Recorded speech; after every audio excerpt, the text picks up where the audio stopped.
Both directions at once, the lost John Coltrane album. It was a sunny Saturday afternoon in April, and I was hosting the open mic in the Art Centre garden. It was the first one of the year.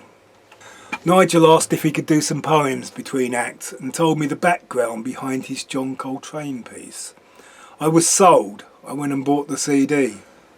The album is interesting because it was never released at the time. The music on it was totally eclipsed by the groundbreaking album that was recorded soon after and was released in its place. That album was a love supreme, a piece in 4 movements with classical percussion, dreamy spacey interludes, long solos and an earworm motive, both chanted and played. The kind of thing that would have made many a mod or rocker at the time take up the mantle of prog rock. And on a prog note, the release of this Coltrane album would be like the release, if it ever happens, of the album Pink Floyd abandoned to work on Dark Side of the Moon. After A Love Supreme, Coltrane headed down the path of free jazz, making very challenging records, but this album is more like the end of his more commercial jazz period. It is more like the Coltrane landmarks of Blue Train and My Favourite Things.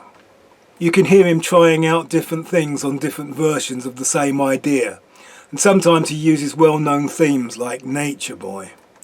The accompanying piano is harmonically smooth and interesting without being unduly challenging. Coltrane's sax playing varies between lilting melody and a staccato machine gun barrage of notes, filling the space with arpeggios and rapid ascents, descents and giant leaps in modal scales.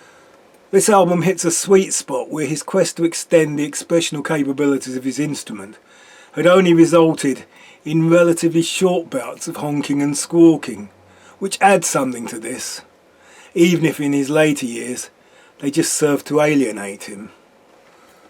Both directions at once, starting in the middle of a sentence and going to the start and the finish at the same time. Well, that's what it says on the cover notes. John Coltrane, The Lost Album.